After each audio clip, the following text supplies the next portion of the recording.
सभी लोग दो हाथ जोड़ के मेरे पीछे दोहराइए। ओम नमो भगवते वासुदेवाय।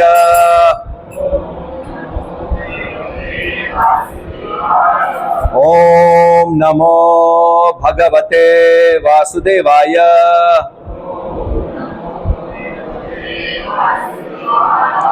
ओम नमो भगवते वासुदेवाय।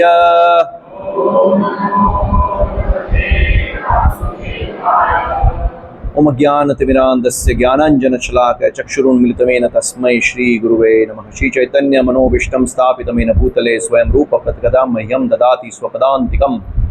वन्देऽहं श्रीगुरु श्रीयुतपदकमलं श्रीगुरुं वैष्णवांश्च श्रीरूपं साग्रजातं सहगण रघुनाथान्वितं तमस्य जीवं साद्वैतं सावधूतं परिजनसहितं कृष्णचैतन्यदेवं श्रीराधा कृष्णपादान् सहगण ललिता श्रीविशाखान्वितमश्च।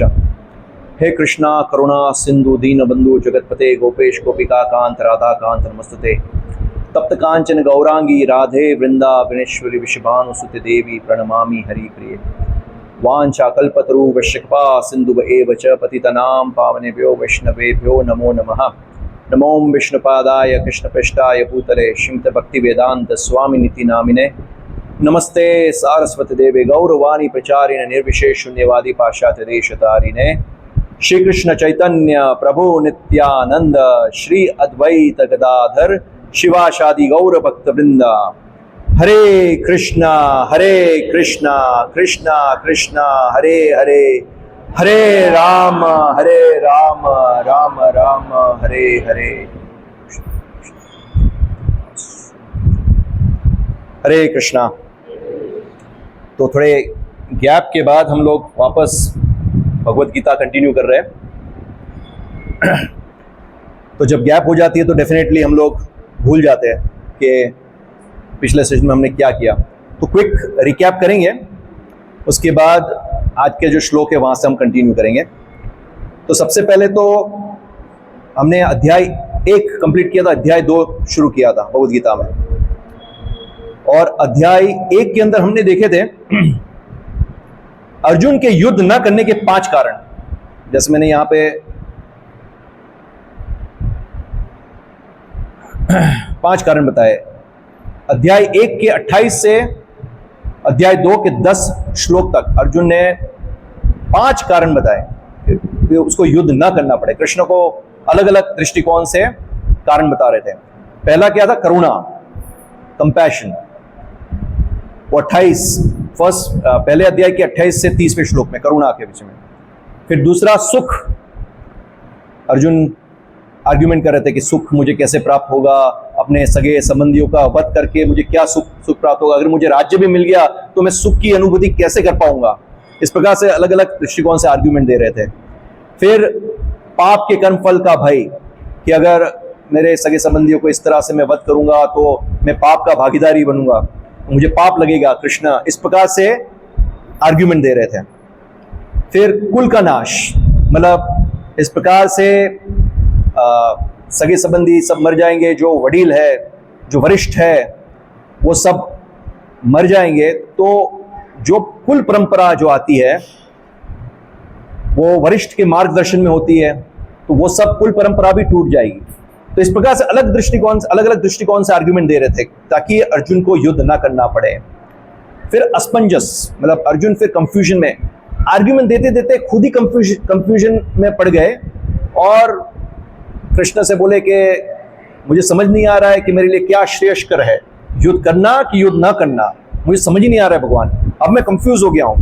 और फिर हमने देखा कि अंत में अर्जुन भगवान कृष्ण की शरणागति लेते हैं। शिष्यस्ते हम साधिमाम त्वाम प्रपन्नम, मतलब कृष्ण को गुरु के रूप में स्वीकार करते हैं और कृष्ण की शरणागति लेते हैं। भगवान अभी मैं आपकी शरणागति लेता हूं। तब तक भगवान कृष्ण कुछ भी नहीं बोलते, क्योंकि अर्जुन कृष्ण के साथ मित्रता के व्यवहार में वार्तालाप कर रहा था। तो भगवान बोलते ठीक है, बोलते रहो, जब तक तुम्हें बोलना है बोलते रहो, कुछ नहीं बोलते। अंत में अर्जुन कंफ्यूज हो जाते हैं, अब मुझे पता ही नहीं चल रहा है कि मुझे क्या करना चाहिए क्या नहीं करना चाहिए। फिर जब कृष्ण की शरणागति लेते हैं और गुरु के रूप में स्वीकार करते हैं, वो शिष्य के रूप में शरणागति लेते हैं, तब फिर कृष्ण बोलना शुरू करते हैं दूसरे अध्याय के 11 श्लोक से। और बोलना शुरू करने मतलब डांटना शुरू कर देते हैं सीधा। तो ये थीम था पहले अध्याय का, अर्जुन कारण देते हैं। उसके बाद हमने देखा था कि ये जो सेकंड अध्याय जो है, अध्याय 2 गीता का सार, उसके अंदर हमने थीम देखा था कि 1 to 72 श्लोकास है टोटल सेकंड चैप्टर के अंदर। उसका थीम कैसे है? 1 to 10 श्लोक में अर्जुन के युद्ध न करने का 5वां कारण, मतलब असमंजस में जो पड़ जाता है। 11 से 30 के अंदर आत्मा का ज्ञान भगवान देते हैं। 31 to 38 में कर्मकांड के आधार पे अर्जुन के जो आर्ग्यूमेंट्स है उसके खंडन करते हैं। 39 to 53 में बुद्धि योग, मतलब निष्काम कर्म। और 54 to 72 में समाधि। तो जयेश गिदारी प्रभु ने जो लेक्चर लिया था लास्ट टाइम, तो 26 श्लोक तक लिया था, 26वें श्लोक तक। आज हमारा 27वां श्लोक है। तो हमारा थीम चल रहा था आत्मा का ज्ञान। अब अर्जुन के जो जो आर्ग्यूमेंट्स थे, जैसे सबसे पहला आर्ग्यूमेंट अर्जुन का क्या था? सबसे पहला आर्ग्यूमेंट क्या था? अभी बताया मैंने, 5 आर्ग्यूमेंट से। सबसे पहले क्या था? हाँ, करुणा। हाँ, करुणा। अर्जुन की करुणा भौतिक स्तर पे थी, शारीरिक स्तर पे थी। और कृष्णा जो बता रहे थे करुणा रखना है वो आत्मा के स्तर पे रखना है। और पिछले सेशंस में हमने उदाहरण दिया था, जैसे कोई व्यक्ति डूब रहा है, तो डूबने वाले व्यक्ति को आप बचाने जाओ और उसका कोट या शर्ट पकड़ लो और उसको बाहर निकाल के लेके आओ, और वो व्यक्ति डूब गया, और आप बोलो कि मैंने उसको बचा लिया, तो आपने क्या बचाया? कोट या शर्ट को बचाया, और व्यक्ति तो डूब गया। तो इस प्रकार से ये जो शरीर है वो एक प्रकार का कोट या शर्ट है, उसके अंदर हम है आत्मा, ये है देह, और आत्मा को बोलते देही, हम देही है। तो भौतिक स्तर पे जो करुणा है वो ये शारीरिक स्तर पे बचाने जैसा है, जैसे वो कोट और शर्ट को बचाया। आध्यात्मिक स्तर पे जो करुणा होती है वो आत्मा के ऊपर करुणा होती है। आत्मा का स्वभाव है जीवेरा स्वरूप है कृष्ण नित्य दास, हम कृष्ण के नित्य दास हैं। हमारा मूल स्वभाव हम भूल चुके हैं, इसके कारण हमको दुख आता है। ये भौतिक संसार के अंदर सबसे बड़ा दुख का कारण ये है कि हम अपनी पहचान भूल चुके हैं, हम कौन है। सबसे पहले का हम आत्मा है, भगवान कौन है, हमारा भगवान का क्या संबंध है, ये सब हम भूल चुके हैं। तो अर्जुन का आर्ग्यूमेंट करुणा के स्तर पे था, तो उसका खंडन करने के लिए भगवान ने ये थीम 11 से 30 श्लोक में आत्मा का ज्ञान देना शुरू किया कि हम शरीर नहीं आत्मा है। और भगवान अलग अलग एंगल से सब बता रहे हैं, अर्जुन को आत्मा का ज्ञान दे रहे हैं। तो हम क्या करेंगे, 11 से 26वां श्लोक जो है आत्मा के ज्ञान में, वो एक बार हम लोग क्विकली उसका ट्रांसलेशन पढ़ लेते हैं भगवद गीता के अंदर जो भगवान ने दिया है, ताकि हमको आइडिया आ जाए कि क्या भगवान ने डिस्कस किया। और फिर आज का जो सेशन है 27वां श्लोक, वो कंटिन्यू हम करेंगे, ठीक है।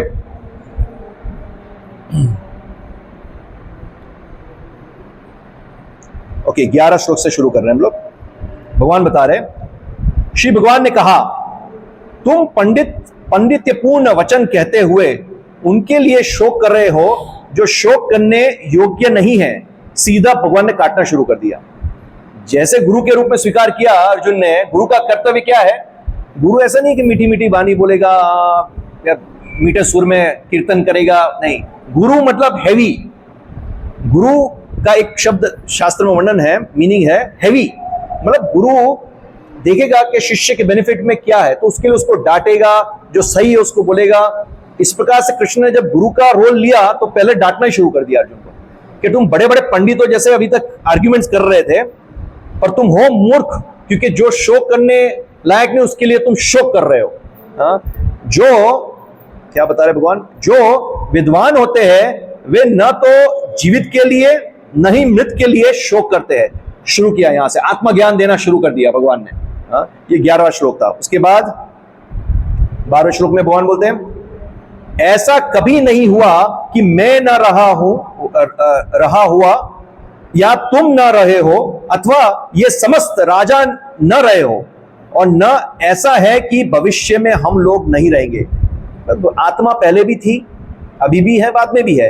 आत्मा सनातन है, वो शरीर चेंज करती रहती है। अभी ये शरीर में है, कभी दूसरे शरीर में है। तो ऐसा नहीं कि पास्ट में हम नहीं थे, प्रेजेंट में हम नहीं है और फ्यूचर में हम नहीं रहेंगे, हम रहेंगे, आत्मा रहेगी, आत्मा का कभी नाश नहीं होता है। इस प्रकार से भगवान ने बताया। और 13 श्लोक में क्या बता रहे हैं?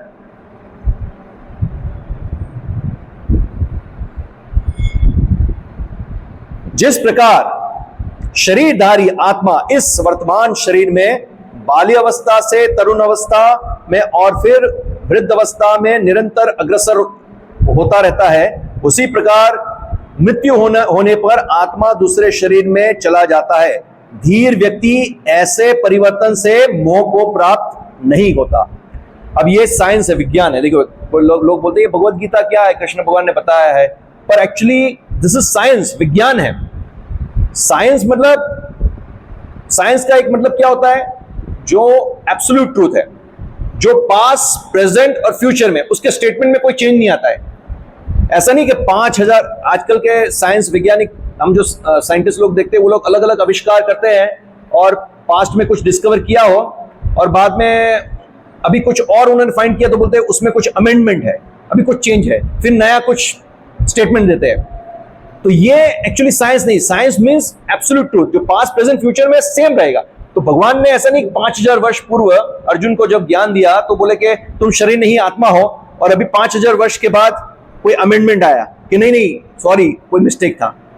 तब भी ऐसा था, अब भी वही है और फ्यूचर में वही ज्ञान रहेगा। This is science. तो यहां भगवान साइंस दे रहे हैं। क्या बोल रहे हैं? देहिनोऽस्मिन् यथा देहे कौमारम यौवनम जरा तथा देहांतर प्राप्ति धीरस्तत्र न मुह्यति। मतलब जिस प्रकार से अभी हम देखते हैं कि हम बाल्य अवस्था थी, फिर हम तरुण अवस्था में आए, फिर बड़े हुए, फिर धीरे धीरे वृद्ध अवस्था में जाते हैं, तो शरीर बदल रहा है पर हम वही आत्मा है।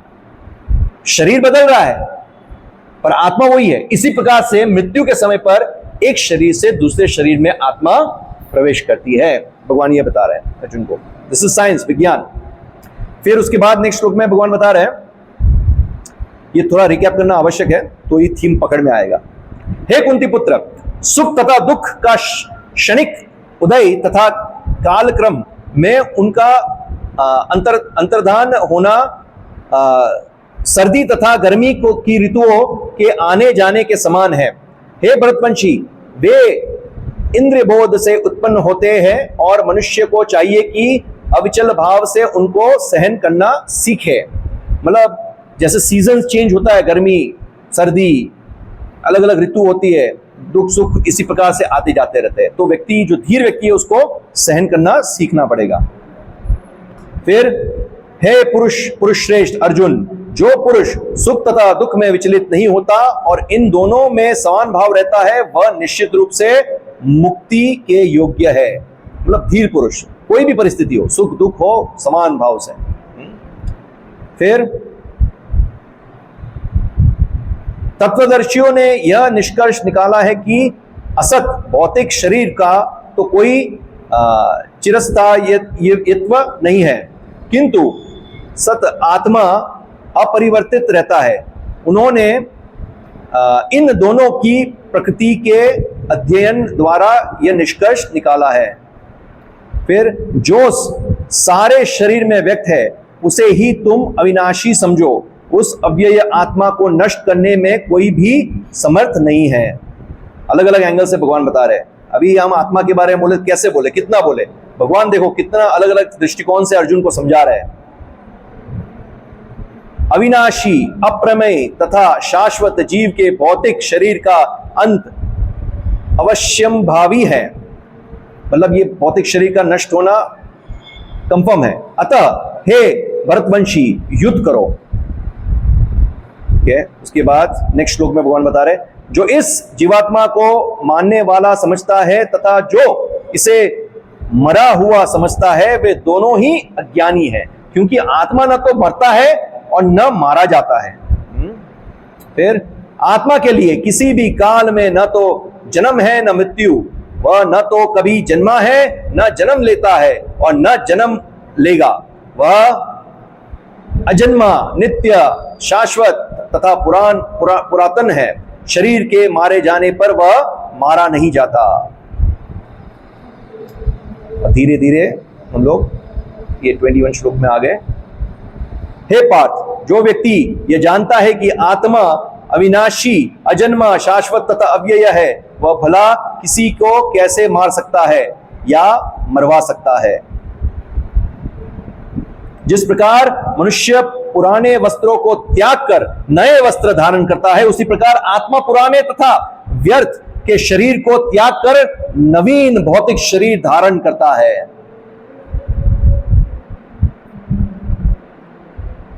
यह आत्मा न तो कभी किसी शस्त्र द्वारा खंड खंड किया जा सकता है, न अग्नि द्वारा जलाया जा सकता है, न जल द्वारा भिगोया या वायु द्वारा सुखाया जा सकता है। ये सब आत्मा के लक्षण, कैरेक्टरिस्टिक्स बता रहे हैं। आत्मा को शस्त्र द्वारा खंडन नहीं किया जा सकता, तो तुम किसके लिए शोक कर रहे हो, अर्जुन को बोल रहे हैं।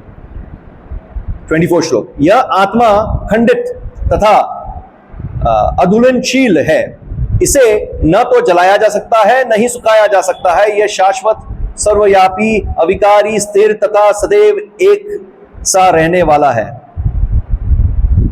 यह आत्मा अव्यक्त, अकल्पनीय तथा अपरिवर्तनीय कहा जाता है। यह जानकर तुम्हें शरीर के लिए शोक नहीं करना चाहिए। और ये 26वां श्लोक जो लास्ट टाइम लिया था, इसका समरी ऑलरेडी ग्रुप में डाल दिया है। किंतु यदि तुम यह सोचते हो कि आत्मा अथवा जीवन का लक्षण सदा जन्म लेता है तथा सदा मरता है, तो भी हे महाबाहु, तुम्हारे शोक करने का कोई कारण नहीं है। अभी आज का जो श्लोक है हम लेंगे। अभी मैं सिर्फ ट्रांसलेशन लूंगा और इसका जो क्या क्या पॉइंट्स है प्रभुपाद जी ने जो इसका भावार्थ में कवर किया है वो डिस्कस करेंगे हम लोग, क्योंकि श्लोका एक एक करेंगे तो बहुत समय जाएगा, हमारे पास समय कम है। तो 27वें श्लोक में भगवान बता रहे हैं, जिसने जन्म लिया है उसकी मृत्यु निश्चित है और मृत्यु के पश्चात पुनर्जन्म भी निश्चित है। अतः अपने अपरिहार्य कर्तव्य पालन में तुम्हें शोक नहीं करना चाहिए। तो इस श्लोक के अंदर भगवान जो है अर्जुन को ये समझा रहे हैं कि जिसने जन्म लिया है उसकी मृत्यु निश्चित है और जिसकी मृत्यु ही है उसको दूसरा जन्म लेना भी निश्चित है। तो तुम्हें शोक नहीं करना चाहिए अर्जुन। तो इसके भावार्थ में, क्योंकि हमको अगर कोई भगवान जब अर्जुन को समझा रहे हैं तो इसके अंदर क्या डीप में समझा रहे हैं, फिलोसफिकली अगर हमको समझना है तो आचार्य की कमेंट्री के द्वारा समझ सकते हैं। तो प्रभुपाद ने इसका भावार्थ में बहुत ही डिटेल में समझाया है कि एग्जैक्टली भगवान यहाँ क्या डिस्कस कर रहे हैं। तो मैंने अलग अलग पॉइंट्स दिए इसमें। तो इस श्लोक में श्री कृष्ण कर्मवाद के सिद्धांत के आधार पर आत्मा के विषय में समझाते हैं। तो क्या समझा रहे हैं, जन्म क्या है और मृत्यु क्या है। सबसे पहले जन्म क्या है, मृत्यु क्या है। अगर आपको किसी ने पूछा कि what is birth, what is death, तो आप क्या बताओगे। यहां तो बताया आत्मा तो अजन्मा है, आत्मा का कोई जन्म नहीं होता है और आत्मा की कोई मृत्यु नहीं होती है। तो जब किसी ने बोला कि किसी का जन्म हुआ या किसी की मृत्यु हुई, तो क्या समझेंगे हम लोग। जन्म लेना क्या है, मृत्यु लेना क्या है, किसे बोलते हैं। यस, जब आत्मा शरीर के अंदर प्रवेश करती है तो इसको जन्म बोलते हैं और जब शरीर से बाहर निकलती है तो उसको मृत्यु बोलते हैं। तो ये महाभारत के अंदर आता है, जब पांडव लोग वन में थे और उनको प्यास लगती है तो एक जलकुंड के पास जाते हैं। तो वो जलकुंड यक्ष के द्वारा सुरक्षित था। तो एक एक करके सारे भाई जल पीने जाते थे। यक्ष प्रकट होते हैं और बोलते हैं, अगर तुम्हें मेरे जलकुंड का जल चाहिए तो तुम्हें मेरे प्रश्न को उत्तर देना पड़ेगा, नहीं तो अगर उसके बिना तुमने जल ग्रहण किया तो तुम्हारी मृत्यु हो जाएगी। तो कोई मानते नहीं, नकुल, सहदेव, अर्जुन, भीम, सभी लोग जल पीते हैं और चारों की मृत्यु हो जाती है। महाभारत में वर्णन आता है। फिर युधिष्ठिर महाराज ढूंढते हुए आते हैं कि मेरे भाई कहाँ हैं। वहां जाते हैं तो वो भी जल पीने के, क्योंकि सब प्यासे थे। तो यक्ष यही पूछते हैं कि मेरे प्रश्नों का उत्तर दीजिए। तो युधिष्ठिर महाराज धर्मराज थे, तो बोले बताइए क्या प्रश्न है। अलग अलग प्रश्न पूछते हैं और युधिष्ठिर महाराज अलग अलग प्रश्नों का उत्तर देते हैं। उसमें से एक प्रश्न पूछा था, क्या इस जगत का सबसे बड़ा आश्चर्य क्या है। इस जगत का सबसे बड़ा आश्चर्य क्या है। तो युधिष्ठिर महाराज उत्तर में क्या बोलते हैं, अहानि हानि भूतानि गच्छन्ति हिमालयम शेषतावरम इच्छन्ति किम आश्चर्य अतः परम। क्या बता रहे हैं, अहानि हानि भूतानि, मतलब सबसे बड़ा आश्चर्य यह है कि हम लोग रोज देखते हैं, सभी लोग रोज देखते हैं, आहानी हानि भूतानी, कितने लोग का जन्म होता है, कितने लोग की मृत्यु होती है। हमारे सामने हम देखते हैं कि किसी का जन्म हुआ, किसी का मृत्यु हो रहा है, किसी का जन्म हुआ, किसी का मृत्यु हो रहा है। ये हमारे सामने हम देखते रहते हैं, आहानी हानि भूतानी। गच्छन्ति यमालयम, ये देखते रहते हैं कि जब मृत्यु होती है तो लोग यमपुरी की ओर जाते हैं, गच्छन्ति यमालयम। शेष स्थावरम इच्छन्ति, बाकी जो बच गए हैं वो क्या सोचते हैं, ये लोग तो चले गए हैं पर हम नहीं जाएंगे। शेष स्थावरम इच्छन्ति, यहां पे स्थावर होने का इच्छा रखते हैं। किम आश्चर्य अतः परम, ये सबसे बड़ा आश्चर्यजनक है और ये सही बात है। हम लोग देखते हैं हमारे सगे संबंधी सब, कितने लोगों की मृत्यु हो चुकी है, पर हम लोग क्या सोचते हैं, हमारी कभी मृत्यु नहीं होगी, हम शाश्वत रूप से यहीं पे रहने वाले हैं। ये हमारे दिमाग में है, पर क्यों, ऐसा क्यों है? स्वाभाविक है, क्योंकि आत्मा जो है वो शाश्वत है, सनातन है। हम शाश्वत है, सनातन है, इसलिए हमको ऐसा लगता ही नहीं कि हमारी मृत्यु होगी।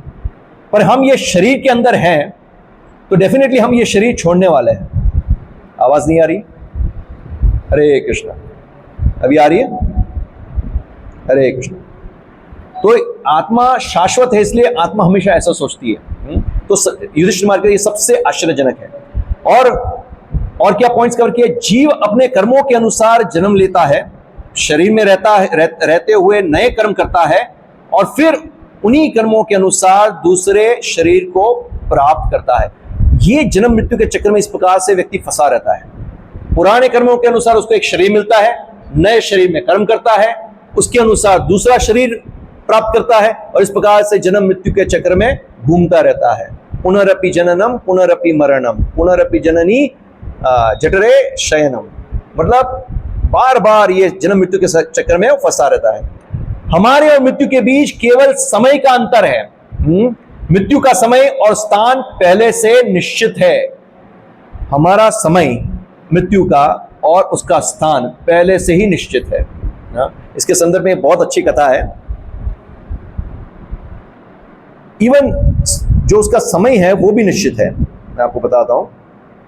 एक बार, ये क्या है? An appointment with death. क्या हुआ, एक बार बगदाद में एक बड़ा बिजनेसमैन था, बहुत अमीर बिजनेसमैन। एक दिन उसका मित्र जो है उससे मिलने आ रहा था। तो उसने क्या किया, उसके नौकर को बुलाया कि मेरा मित्र मुझसे मिलने आ रहा है, तुम है ना बाजार जाओ और जो जो चीजों की आवश्यकता है वो बाजार से लेके आओ, वो आज रात को आने वाला है मेरा मित्र। उसको पैसे देते हैं कि भाई ये लो पैसे और जो आवश्यक की चीज है मार्केट से लेके आओ। वो व्यक्ति पैसा लेता है और तुरंत ही मार्केट जाता है। तो मार्केट में देखता है क्या क्या चीजें खरीदना है। जब वो खरीद ऐसे सब चीजें देख रहा था, तब उसने देखा पीछे से एक व्यक्ति ने उसको धक्का मारा। तो वो सोचता है कौन है, मुड़ के देखता है। जब वो मुड़ के देखता है तो देखता है साक्षात यमदूत। और जैसे वो यमदूत का दर्शन करता है, उसको देख के वो भयभीत हो जाता है। तुरंत ही वो कुछ किए बिना वहां से भागता है, अपने जो स्वामी है उसके पास वो आता है। और वहां जब आता है तो उसका स्वामी उसको बोलता है कि भाई इतने चिंतित क्यों दिख रहे हो, मैंने तुम्हें कुछ सामान लाने को बोला, सामग्री लाने को बोली थी, वो कुछ तुम लेके नहीं आए हो, हाँ क्या हुआ? तो वो बोलता है कि मुझे क्षमा कीजिए, पर ऐसा हुआ कि मैं वहां जब मार्केट में गया तो मैंने देखा कि एक भयंकर व्यक्ति था, यमदूत, साक्षात यमदूत, और उसने मुझे धक्का मारा। तो मैं मरना नहीं चाहता हूं, कृपा करके मुझे मदद कीजिए, वो कभी भी मेरे पास आ जाएगा। तो वो डरा हुआ था। तो उसका जो स्वामी था वो उसको बोलता है कि कोई बात नहीं, चिंता मत करो, मैं तुम्हारी मदद करता हूं। तो बोलता है कि हमारा जो स्तबल है उसमें बहुत सारे घोड़े हैं, उसमें से सबसे स्पीड में जो भागने वाला घोड़ा है, तुम उसको लेके सीधा यहां से भागो, समारा करके एक गांव है, तो वो तुमको 2 घंटे में वहां पहुंचा देगा और तुम इस प्रकार से मृत्यु से बच जाओगे। तो व्यक्ति क्या सोचता है, अरे ये तो बहुत बढ़िया आइडिया दिया है, चलो। फिर लेता है वो घोड़ा और एकदम स्पीड से उसके ऊपर सवारी करके भागता है और मन में सोचता है अभी 2 घंटे में तो मैं समारा गांव पहुंच जाऊंगा और मैं बच जाऊंगा। तो ये जो उसका स्वामी है वो सोचता है कि ये व्यक्ति कौन है जो जिसके साथ इसकी मुलाकात हुई, चलो मैं देखता हूँ मार्केट में जाके, मैं खुद ही देखता हूँ कौन है व्यक्ति है। वो जाते हैं मार्केट में और उस व्यक्ति को ढूंढते हैं, और तब उसको वो व्यक्ति देखता है तो वो बोलते हैं, अरे भाई तुम कौन हो और यहाँ क्या कर रहे हो? तो यमदूत क्या बोलता है, मेरा तो यही कार्य है, इधर उधर भटकना और लोगों को मृत्यु के शैया पे उतार के उनको लेके जाना। तो बोलते हैं, एक दिन मैं तुम्हें भी लेके जाऊंगा। तो वो बोलता है, अरे मेरी बात तुम छोड़ो, पर तुम मुझे ये बताओ कि तुमने मेरे जो सेवक है उसको धक्का क्यों लगाया? तो वो क्या बोलता है, मैंने धक्का नहीं लगाया, पर मैं थोड़ा आश्चर्यचकित था कि ये व्यक्ति यहाँ क्या कर रहा है, बगदाद में क्या कर रहा है। इसका तो दोपहर को मेरा समारा गांव में अपॉइंटमेंट है, और ये यहाँ क्या कर रहा है। तो ये सोच में पड़ गया, अरे यार व्यक्ति को तो उसने खुद ही समारा भेज दिया और उसका अपॉइंटमेंट समारा में ही था। तो निष्कर्ष क्या है कि कोई व्यक्ति मृत्यु से बच नहीं सकता, मृत्यु आनी है, उसका समय और स्थान फिक्स्ड है। हाँ, तो ये यहाँ पे ये कथा से हम लोग ये चीज समझे। दूसरा,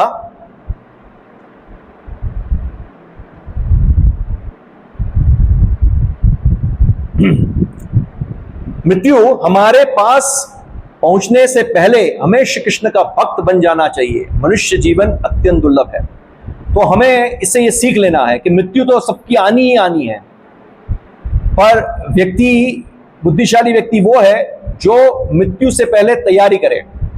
जो हमारा जीवन है वो एक examination, life is an examination, life is a preparation and death is an examination. हमारा जो पूरा जीवन श्रेणी है वो एक प्रिपरेशन है, जैसे हम परीक्षा का तैयारी करते हैं, और अंत समय पे जो मृत्यु आता है वो परीक्षा का समय है। क्योंकि भगवान श्री कृष्ण भगवद गीता के अंदर बताते हैं कि अंत समय पे जब मृत्यु आती है और जो जैसा स्मरण करेगा उसको इस प्रकार का शरीर मिलेगा। कोई व्यक्ति कुत्ता बिल्ली का स्मरण करता है, जैसे लोगों के पास घर में कुत्ते बिल्ली होते हैं ना, पेट डॉग, पेट कैट, तो उसके साथ पूरा जीवन व्यतीत करते हैं, तो संभावना है कि उसका स्मरण हो तो उसको वो शरीर मिलेगा। जैसे भरत महाराज का आता है भागवतम के अंदर, भरत महाराज जंगल में चले गए थे भगवान की भक्ति करने, और क्या हुआ, एक हिरण के बच्चे से आसक्त हो गए। सुबह शाम वो हिरण के बच्चे के बारे में सोचते थे। जब मृत्यु आई तो उसी हिरण के बारे में स्मरण किया, नेक्स्ट जन्म में क्या हुआ, हिरण का शरीर मिला। तो इसी प्रकार से जिस प्रकार का हम स्मरण करेंगे उस पर, अगर हम भगवान के बारे में स्मरण करेंगे तो हमको भगवान के धाम प्राप्त होगा। तो इसलिए यहाँ क्या बताया कि बुद्धिशाली व्यक्ति कौन है, जो जानता है कि मृत्यु आने वाली है तो उसकी तैयारी में लग जाए। कैसे? भगवान की भक्ति करने में। और यही मनुष्य जीवन का उद्देश्य है, लक्ष्य है। और ये मनुष्य योनि बहुत दुर्लभ है। पशु योनि में, पशु पक्षी की योनि में सब नहीं होता है भक्ति, ये मनुष्य योनि में होता है। ये मनुष्य योनि बहुत दुर्लभ है।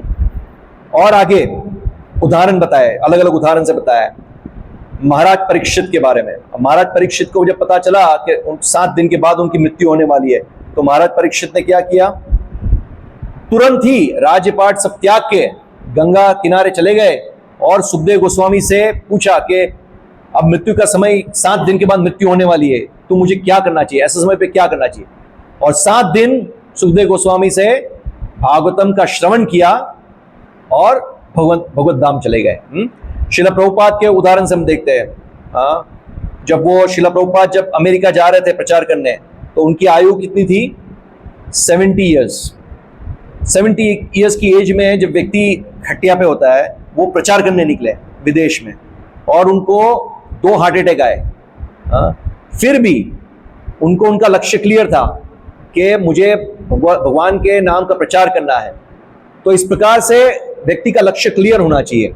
अजामिल की कथा, अजामिल को भी जब मृत्यु के समय पे यमदूत लेने आते हैं, तो अजामिल को जब यमदूत लेने आते हैं तो अजामिल कितना भयभीत हो जाता है, पर भाग्यवश उसने अपने छोटे पुत्र का नाम नारायण रखा था। तो नारायण नारायण करके अपने पुत्र को पुकार रहा था। तो नारायण जब पुकारा तो तुरंत ही उसके कितने जन्मों के पाप नष्ट हो गए, और विष्णुदूत आते हैं और उसकी रक्षा करते हैं। फिर बहुत सारे उदाहरण हैं, थोड़ा क्विक जाएंगे नहीं तो सेशन कंप्लीट नहीं होगा। फिर आधुनिक जीवन में अनुप्रयोग मतलब प्रैक्टिकल एप्लीकेशन कैसे करेंगे, ये जो श्लोक है उसका प्रैक्टिकल एप्लीकेशन। तो लोग इन बातों से भयभीत रहते हैं, किससे? बुढ़ापे से, रोग से, मृत्यु से, हानि से, वियोग से, ये सब चीजों से लोग चिंतित रहते हैं। हाँ, तो यह श्लोक हमें सिखाता है कि ये सभी बातें अपरिहार्य है। बुद्धिमान व्यक्ति इनसे बचने का प्रयास नहीं करता, बल्कि आध्यात्मिक रूप से स्वयं को तैयार करता है। आध्यात्मिक रूप से वो अपनी तैयारी करता है। जैसे कि श्रील प्रभुपाद प्राय बल देते हैं, मनुष्य जीवन का उद्देश्य जन्म और मृत्यु की समस्याओं का समाधान करना है।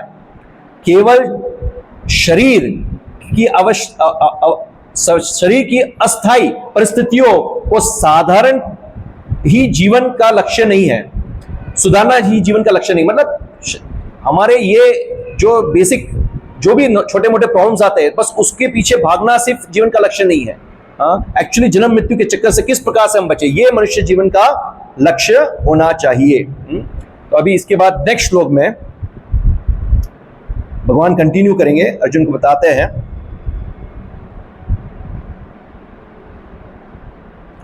सारे जीव प्रारंभ में अव्यक्त रहते हैं, मध्य अवस्था में व्यक्त होते हैं और विनष्ट होने पर पुनः अव्यक्त हो जाते हैं। अतः शोक करने की क्या आवश्यकता है।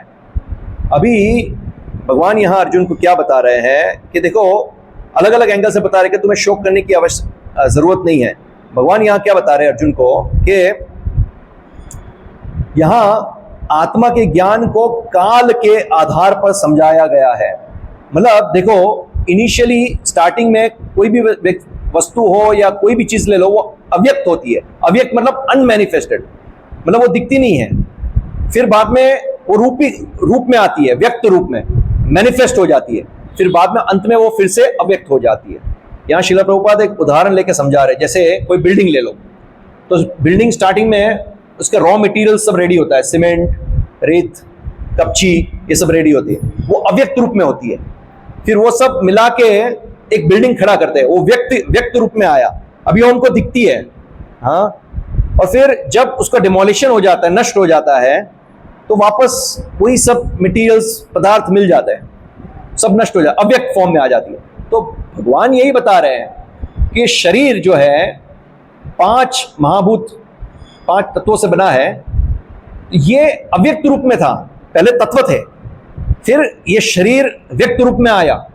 हाँ, अभी हमको दिख रहा है शरीर, और मृत्यु के समय पे फिर से वो जो 5 तत्व है वो प्रकृति में मिल जाएंगे, फिर से अव्यक्त रूप में आ जाएगा। अव्यक्त, व्यक्त, अव्यक्त। तो जो चीज अव्यक्त है फिर व्यक्त रूप में आती है, फिर अव्यक्त हो जाता है, उसके लिए शोक करने की क्या आवश्यकता है अर्जुन, ये भगवान यहां पे बता रहे हैं। सो जीव पहले अव्यक्त था, फिर व्यक्त हुआ और पुनः अव्यक्त हो जाएगा। फिर शोक किस बात का है? ये मैंने स्काई स्क्रैपर बिल्डिंग का उदाहरण दे दिया। कुछ और उदाहरण है, समुद्र की लहरें। जैसे समुद्र की लहरें आती है फिर जाती है, तो उसका स्वभाव है आना और जाना। इस प्रकार से जन्म मृत्यु का चक्र चलता रहेगा। हाँ, नाटक के अंदर पहले कुछ नहीं था, अव्यक्त रूप में था, फिर लोग नाटक में रोल निभाते हैं, अलग अलग रोल निभाते हैं, हंसना, दुखी होना, ये सब होता है, और उसके बाद वापस नाटक खत्म होता है, फिर से अव्यक्त रूप में हो जाता है। ऐसे अलग अलग उदाहरण है। राजा चित्रकेतु की कथा आती है, ऐसे बहुत सारे उदाहरण हैं। तो मैंने बहुत सारे उदाहरण लिए, पर समय कम है तो हम लोग श्लोक कवर नहीं कर पाएंगे। इस शरीर के व्यक्त होने और अव्यक्त होने पर शोक नहीं करना चाहिए।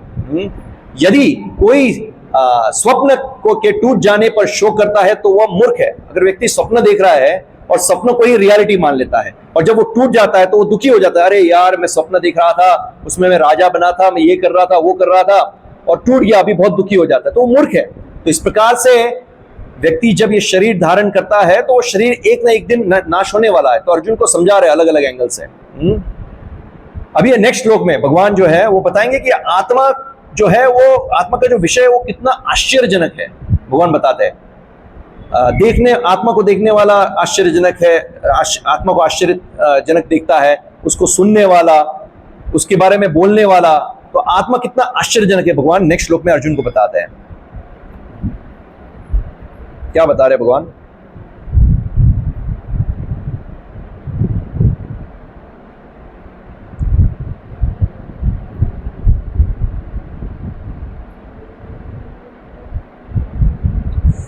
भगवान अर्जुन को बता रहे हैं, कोई आत्मा को आश्चर्य से देखता है, कोई व्यक्ति आत्मा को आश्चर्य से देखता है, कोई इसे आश्चर्य की तरह बताता है तथा कोई इसे आश्चर्य की तरह सुनता है, किंतु कोई कोई कोई इसे इसके विषय में सुनकर भी कुछ नहीं समझ पाते। भगवान क्लियर बता रहे अर्जुन को, कोई आत्मा को आश्चर्य तरीके से देखता है, कोई बताता है आश्चर्य तरीके से, कोई सुनता है आश्चर्य तरीके, और कई लोग आत्मा के बारे में सुनने के बाद भी उसको समझ नहीं पाते हैं। तो यहां पे श्रील प्रभुपाद ने इसके भावार्थ में बहुत अच्छी तरह से समझाया है। आश्चर्य शब्द 3 बार प्रयोग किया गया है, एक देखने के लिए, एक बताने के लिए और सुनने के लिए। तो अभी इसमें एक विरोधाभास आता है। आगे बताया है भगवान ने कि आत्मा को कोई देख नहीं सकता, न काटा जा सकता है, न भिगोया जा सकता है, न जलाया जा सकता है। तो यहां आत्मा को देखने की बात क्यों कर रहे हैं भगवान? जब आत्मा को देख ही नहीं सकता व्यक्ति, तो आत्मा को देखने की बात ही भगवान क्यों कर रहे हैं? यहां पे विरोधाभास आता है ना, कॉन्ट्राडिक्शन आता है। तो किस दृष्टिकोण से यहां बता रहे हैं? आत्मा को कैसे देखा जा सकता है? यहां एक प्रत्यक्ष विरोधाभास प्रतीत होता है। तो किस प्रकार से भगवान बता रहे हैं? कोई बताएगा? आत्मा को जब देख ही नहीं सकते हैं, तो यहां भगवान आत्मा को देखने की बात कैसे कर रहे हैं? किस प्रकार से कर रहे हैं? इसलिए हम अगर भगवद गीता के सिर्फ श्लोका पढ़ेंगे, उसके ट्रांसलेशन पढ़ेंगे, हम भगवद गीता कभी नहीं समझ पाएंगे। हमको आचार्य की कमेंट्री पढ़नी पड़ेगी, भावार्थ पढ़ना पड़ेगा, परंपरा में ज्ञान प्राप्त करना पड़ेगा, तभी हम समझ पाएंगे। नहीं तो हम कंफ्यूज हो जाएंगे, भगवद गीता में भगवान क्या बोले, कुछ समझ नहीं आ रहा है, भगवद गीता नहीं समझ आ रहा है, छोड़ो, रख दो भगवद गीता को बाजू में। यही होगा। इसलिए बहुत इंपॉर्टेंट है आचार्य की कमेंट्री पढ़ना, परपोर्ट पढ़ना, भावार्थ पढ़ना। प्रभुपाद इसमें समझा रहे हैं, क्या समझा रहे हैं? आत्मा अलग अलग योनियों में है। एक छोटे से माइक्रो बैक्टीरिया की योनि में भी आत्मा है, हाथी के योनि में भी आत्मा है। तो ये आश्चर्यजनक दृष्टि है कि एक छोटे से कण माइक्रोब के अंदर भी आत्मा है, कीड़ी के अंदर भी आत्मा है, और एक बड़े जायंट हाथी के अंदर भी आत्मा है। तो ये आश्चर्यजनक है। ये प्रभुपाद भावार्थ में समझा रहे हैं। और आगे क्या बता रहे हैं? कुछ लोग प्रश्न करते हैं, यदि आत्मा है तो उसे मुझे दिखाइए। मतलब ऐसे बोलते हैं कि I believe in what I see, seeing is what I believe. अगर मुझे कुछ चीज दिखता नहीं है तो मैं विश्वास नहीं करता हूं। आपके कहने से, सुनने से मुझे विश्वास नहीं आता है। तो ऐसे तो बहुत सारी चीजें हैं जिसे हम नहीं देखते हैं पर विश्वास करते हैं, और ऐसी बहुत सारी चीजें हैं जिसको हम देखते हैं पर विश्वास नहीं करते। आप कुछ एग्जाम्पल बता सकते हैं? ऐसे बहुत सारी चीजें हैं जिसको हम नहीं देखते पर हम विश्वास करते हैं। साइंस के अंदर है बहुत सारी चीजें, हम पढ़ते हैं। एयर, यस, हम अनुभव करते हैं, चलो। पर उसके अलावा कुछ चीजें, जैसे हम पढ़ाई में भी, साइंस में बहुत सारी चीजें आती है जिसको हमने कभी नहीं देखा है जीवन में, पर हम विश्वास करते हैं। इलेक्ट्रॉन्स के बारे में हम पढ़ते हैं, पर वो कैथोड रे ट्यूब जो है उससे हम परसीव कर सकते हैं। एक्सरे जो एक्चुअली एक्सरेज है, रेज, उसको कभी हमने देखा नहीं है, बट हमने वो एक्सरे जो फोटोग्राफिक जो प्रिंट आता है उसके बेस पे हम परसीव कर सकते हैं एक्सरे जैसा कुछ है। ऐसे बहुत सारी चीजें हैं, ऐसे बहुत सारी चीजें जिसको हम देखते हैं पर हम विश्वास नहीं करते। जैसे हम फन फेयर में जाते हैं, मेले में जाते हैं, तो वो मिरर्स होते हैं, कॉनकेव मिरर, कॉन्वेक्स मिरर, उसके अंदर देखते कोई हम मोटे दिखते हैं, हम पतले दिखते हैं, हम शॉर्ट दिखते हैं, पर हम ऐसे हैं नहीं, पर दिखते हैं। तो इस तरह से हमारी जो इंद्रिय है उसके बेस पे अगर हम ये ज्ञान प्राप्त करने का प्रयास करेंगे तो हम कभी नहीं समझ पाएंगे, क्योंकि हमारी जो इंद्रिय है वो भी अपूर्ण है। उसमें जैसे आईज है, वो कंडीशन है। अगर ये लाइट नहीं है, अंधेरा हो जाएगा तो मैं देख नहीं पाऊंगा। तो मैं लाइट के ऊपर कंडीशनड हूं, लाइट के ऊपर निर्भर हूं। लाइट प्रकाश नहीं होगा तो मैं देख नहीं पाऊंगा, सही है ना? कान भी, उसका एक रेंज है। कुत्तों को पकड़ने के लिए कुछ स्पेशल विसल्स होती है, वो विसल बजाते हैं ना तो कुत्ते भाग के आते हैं, तो वो विसल हमको नहीं सुनाई देती है। अल्ट्रासोनिक साउंड है सभी चीज की। इवन आंख में देखने का भी विजिबल स्पेक्ट्रम है, उस स्पेक्ट्रम के अंदर ही हम देख सकते हैं। उस स्पेक्ट्रम की ये साइड हमको कुछ नहीं दिखाई देगा। तो हमारी इंद्रिय जो है अपूर्ण है, और हम बोलते हैं कि what I C I believe. भगवान के बारे में भी ऐसे बोलते हैं, मैंने भगवान को देखा नहीं तो मैं नहीं मानता। नास्तिक लोग बोलते हैं। तो ऐसा जरूरी नहीं है कि जो चीज हम देखते नहीं है तो वो उसका अस्तित्व नहीं होता है। और दूसरी चीज, जैसे भगवान के बारे में प्रश्न उठता है, तो जैसे किसी की गाड़ी खराब हो गई, अब गाड़ी खराब हो गई है व्यक्ति की, तो वो क्या करेगा? डॉक्टर को बुलाएगा या इंजीनियर को बुलाएगा? क्या करेगा? किसको बुलाएगा? वो मैकेनिक को बुलाएगा। तो एक गाड़ी को रिपेयर करने के लिए एक क्वालिफाइड मैकेनिक की आवश्यकता है, तो भगवान को देखने के लिए कोई क्वालिफिकेशन की आवश्यकता नहीं है। कोई टॉम डिक एंड हैरी बोले कि भाई मुझे भगवान दिखाओ तो ही मैं भगवान दिखेंगे तो विश्वास करूं। अरे भाई, तुम्हारी लायकात होनी चाहिए ना भगवान को देखने के लिए। वो शास्त्र में वर्णन है, अगर भगवान के दर्शन करने तो क्या क्या करना चाहिए, वो सब नहीं करना है। बोलते मुझे भगवान नहीं दिख रहे इसलिए मैं मानता नहीं भगवान है।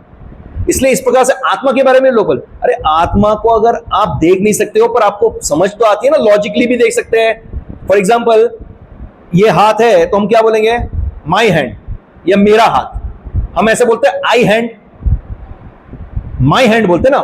मेरा हाथ मतलब मैं ये हाथ नहीं हूं, मैं हाथ से अलग हूं, मतलब मैं आत्मा हूं और ये शरीर नहीं हूं, इसलिए हम बोलते क्या? My hand. हम आई हैंड नहीं बोलते लॉजिकली। कोई मर जाता है तो हम क्या बोलते हैं? वो चला गया। अरे कौन चला गया है? शरीर तो उधर पड़ा है, तो कौन चला गया है? कोई चला गया मतलब शरीर से कोई अलग है ना, तभी चला गया है। तो चीज हमको दिखती नहीं है, इसका मतलब ये नहीं है कि वो एग्जिस्ट नहीं करती है। तो कई बार लोग ऐसा प्रश्न करते हैं कि दिखाइए। तो कुछ लोग आत्मा के विषय में बड़े आश्चर्य के साथ सुनते हैं। अनेक लोग आत्मा के बारे में सुनने की इच्छा रखते हैं, परंतु अज्ञानवश आत्मा और परमात्मा को एक ही समझ लेते हैं। ये सबसे बड़ी भूल धारणा है समाज के अंदर। सोचते हैं आत्मा और परमात्मा एक है। भाई आत्मा परमात्मा एक कैसे हो सकता है? परमात्मा भगवान रूप में, मतलब परमात्मा स्वरूप में भगवान हमारे सबके हृदय में वास करते हैं, तो आत्मा और परमात्मा एक नहीं है। ये सबसे बड़ी भूल धारणा है समाज के अंदर। ऐसा व्यक्ति मिलना अत्यंत दुर्लभ है जिसने आत्मा के ज्ञान का पूर्ण लाभ प्राप्त किया हो। आत्मा के बारे में सिर्फ पढ़ने से इनफ नहीं है, उसको जीवन में उतारना पड़ेगा, साक्षात्कार ज्ञान प्राप्त करना पड़ेगा कि हम रियली आत्मा है। हम सारे पूरा हमारा दिनचर्या शारीरिक स्तर पे होता है, हम शरीर करके सारा दिनचर्या होता है। हम आत्मा के स्तर पे हमारा दिनचर्या नहीं होता है, तो प्रैक्टिकली जीवन में उतारना पड़ेगा। तो बहुत सारे उदाहरण है उसको लेके कि किस प्रकार से हम जीवन में इसको उतार सकते हैं। आत्मा को समझने का सर्वोत्तम मार्ग श्री कृष्ण और उनके भक्तों के माध्यम से उसे समझा जा सकता है। तो यह आत्मा का ज्ञान समझना है तो हमें भगवान और भगवान के भक्तों के बारे में, उनकी कथाओं के बारे में श्रवण करना, भगवान के भक्तों का संग करना, भगवान के नाम जप करना, भगवान के नाम का कीर्तन करना, ये प्रोसेस बताया गया है। तभी हम सेल्फ रियलाइज, आत्मा साक्षात्कार लेवल पे आएंगे। तब तक संभव नहीं है। पढ़ाई करने से या पढ़ने से हम नहीं समझ पाएंगे कि हम शरीर नहीं आत्मा है। और कैसे? आध्यात्मिक तपस्या और साधना, हमारी साधना होनी चाहिए और हमारी तपस्या होनी चाहिए। बहुत से लोग आत्मा के विषय में सुनने के बाद भी उसे नहीं समझ पाते क्योंकि वह इंद्रिय तृप्ति में अत्यधिक आसक्त रहते हैं। ये सबसे बड़ा पॉइंट है। साधना तपस्या तो है ही, भगवान की भक्ति तो है ही, पर एक साइड ये पकड़ना और दूसरे साइड छोड़ना भी है। ऐसा नहीं कि आप दोनों साइड पकड़ के रखोगे। इंद्रिय तृप्ति करना, सेंस ग्रेटिफिकेशन करना, भोग विलास वाला जीवन व्यतीत करना और साथ में भगवान की भक्ति करना, दोनों चीज संभव नहीं है। आप दो नाव में पांव रखोगे तो डूब जाओगे, वो संभव नहीं है। तो एक बाजू छोड़ना पड़ेगा, दूसरी बाजू पकड़ना पड़ेगा, तभी ये ज्ञान हमें प्राप्त हो सकता है। तो जब तक आत्मा का वास्तविक बोध नहीं होता तब तक हमें यह समझ में नहीं आता कि हम अपना जीवन अज्ञान में व्यक्त कर रहे हैं। हम अपनी आइडेंटिटी ही भूल जाते हैं कि हम कौन हैं, हमें क्या करना चाहिए, हमारा जीवन का क्या लक्ष्य है, भूल जाते हैं। जैसे एक बार भेड़ बकरी का एक टोरा जा रहा था और एक गरुड़ का बच्चा था, वो टोरे के अंदर मिक्स हो गया।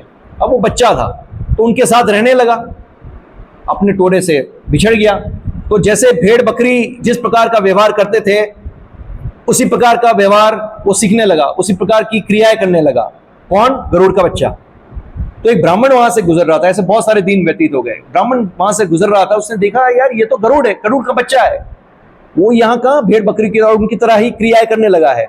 तो उसको दया आई, तो उसने उसको अलग किया और फिर उसको बता रहे कि भाई तू तो गरुड़ का बच्चा है। तो वो समझ नहीं पा रहा है, वो तो अपने आप को भेड़ बकरी जैसा ही समझ रहा है।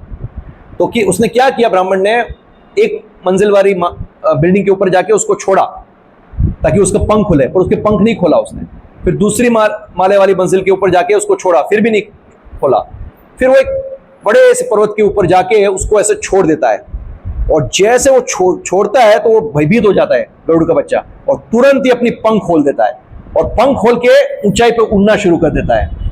फिर तो वो बड़े बड़े नदियां पहाड़ सब पार करते हुए आकाश में उड़ने लगा और इतना प्रसन्न हो गया, अरे मैं तो गरुड़ हूं, मैं अपने आप को भेड़ समझ रहा था, मैं तो गरुड़ हूं, मैं इतना ऊंचाई पे उड़ सकता हूं। इस प्रकार से वो आकाश में उड़ने लगा, उसको अपनी पहचान पता चल गई। तो इसी प्रकार से हम अपनी पहचान खो चुके हैं कि हम कौन हैं। हम आत्मा है, हाँ, और हमारा स्वभाव है। हमारा स्वभाव क्या है? जीवेर स्वरूप है कृष्ण नित्य दास। हम भगवान कृष्ण के नित्य दास हैं, और जब तक हम अपने मूल स्वभाव में स्थित नहीं होंगे और भगवान की भक्ति में नहीं लगेंगे, तब तक हमारी ये गरुड़ जैसी जो भेड़ बकरी में पहचान करने लगा, इस प्रकार से हमारा रोल है। तो ये संस्था जो है इस्कॉन, यहाँ पे हम लोग ये जो क्लासेस करते हैं, उसका उद्देश्य क्या है? हमारी मूल पहचान वापस लाने के लिए है। हम भूल चुके हैं कि हम कौन हैं।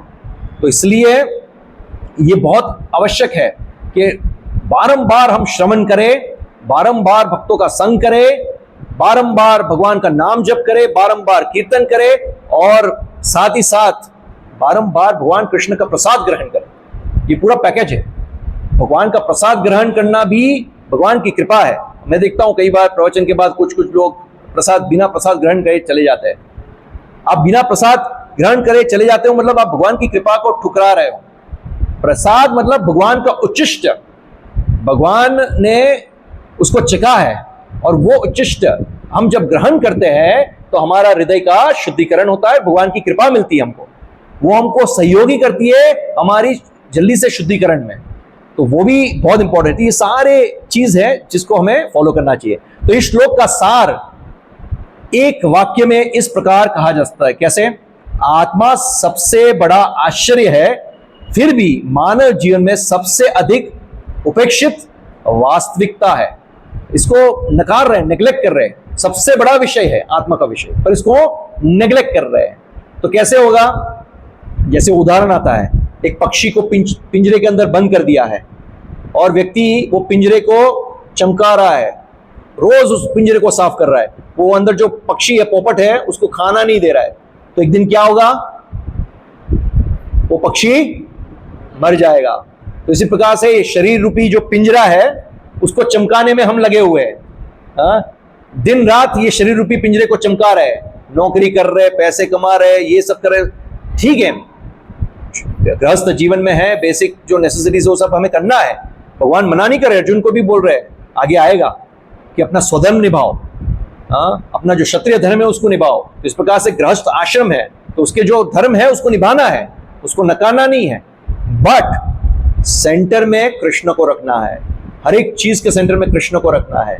और गृहस्थ जीवन में बहुत प्रैक्टिकली हम लोग इस प्रकार से जीवन जी सकते हैं, जैसे हम लोग जीवन जी रहे हैं। हम क्या करते हैं?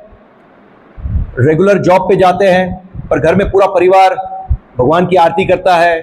सुबह उठ जाते हैं मंगला आरती के लिए, आरती करते हैं, फिर भगवान का जप करते हैं साथ में मिलके, फिर शास्त्र का अध्ययन करते हैं, घर में भगवान के लिए भोग बनता है, भगवान को भोग लगाते हैं, फिर वो जो कृष्ण प्रसाद आता है वो कृष्ण प्रसाद ग्रहण करते हैं।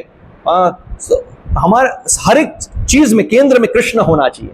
इस प्रकार से जीवन जब हम व्यतीत करेंगे तो हमें भगवान की कृपा मिलेगी, और इस प्रकार से हम ज्ञान में स्थित होंगे और मुक्ति की तरफ हम आगे बढ़ेंगे। तो अगले श्लोक में श्री कृष्ण आत्मा के ज्ञान का सार प्रस्तुत करते हैं। तो समय कम है पर लंबा है, नेक्स्ट टाइम ले लेंगे हम लोग।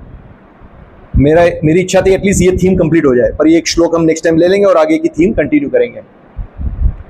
तो आज के सेशन में किसी का कोई प्रश्न? माइक है, अगर किसी को कोई प्रश्न पूछना है या इसके संबंधित नहीं है, कोई और प्रश्न भी है तो पूछ सकते हैं। कोई प्रैक्टिकल क्वेश्चन? क्योंकि जब तक आपको प्रश्न नहीं होगा, जिज्ञासा नहीं होगी, और मान लो कभी हमको प्रश्न है भी, डाउट है भी, पर हम लोग शर्माते हैं पूछने के लिए, भले कितना भी सिली डाउट हो, पूछना चाहिए। मैं जब जुड़ा तो मेरे जो काउंसलर थे, जो मेंटर थे, उनका जीना हराम कर दिया था मैंने। इतने प्रश्न पूछता था, क्योंकि भगवान श्री कृष्ण क्या बताते हैं? संशय आत्मा विनश्यति। अगर कोई संशय रह जाता है तो आप भक्ति में प्रगति नहीं कर पाओगे। हाँ, यस माता जी। अरे माइक आपने क्या? माइक आपने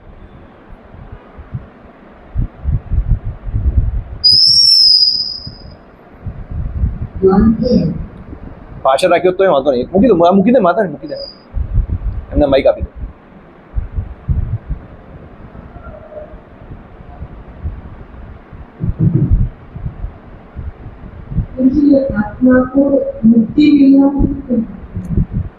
मुक्ति अलग अलग स्तर की मुक्तियां होती है, शास्त्र में वर्णन है।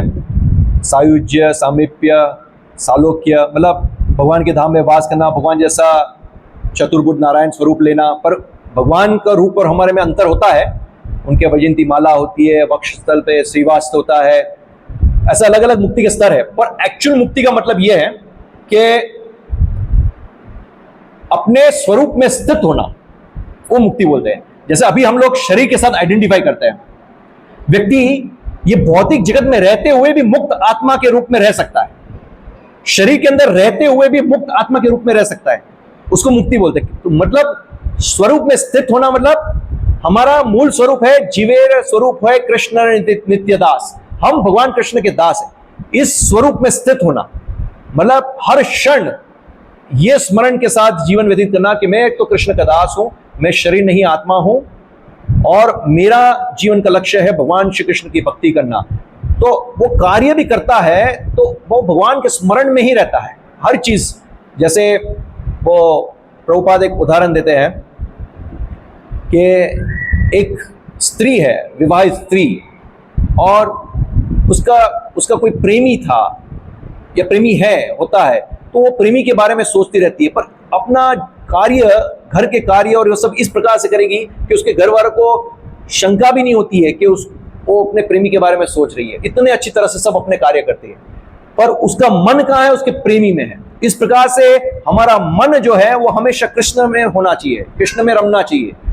इस प्रकार से जब हम हो जाते हैं तो मुक्त अवस्था है। ये शरीर में रहते हुए भी हम मुक्त हैं। तो मुक्ति का मतलब है हमारे स्वरूप में स्थित होना, और हमारा स्वरूप क्या है? जीवेर स्वरूप है कृष्ण नित्य दास, हम कृष्ण के नित्य दास हैं। और किसी का कोई प्रश्न?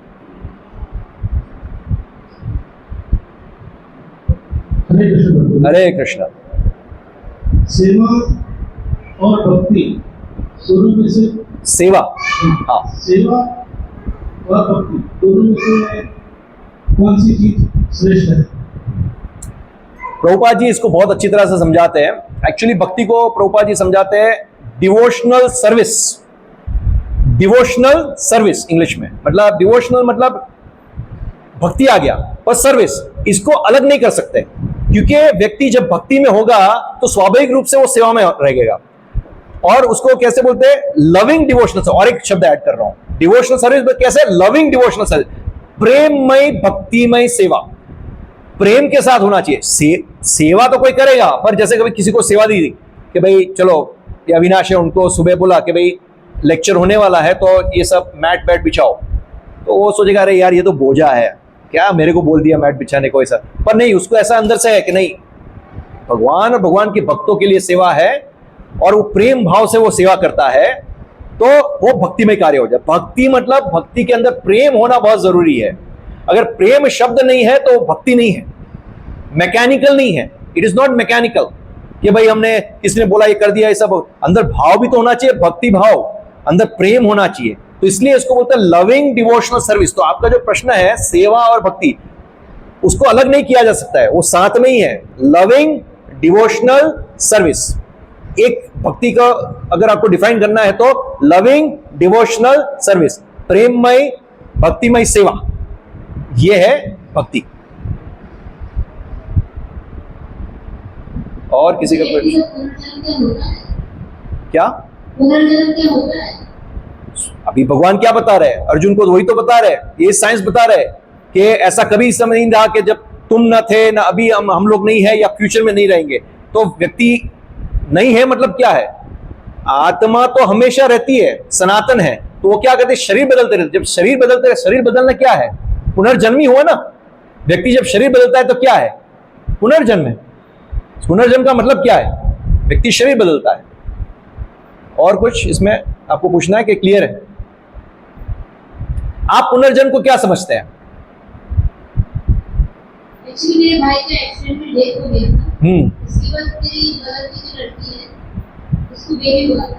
तो मेरे भाई ने उसको सपना दिया था कि मैं दोबारा आने वाला हूं। हो सकता है, मतलब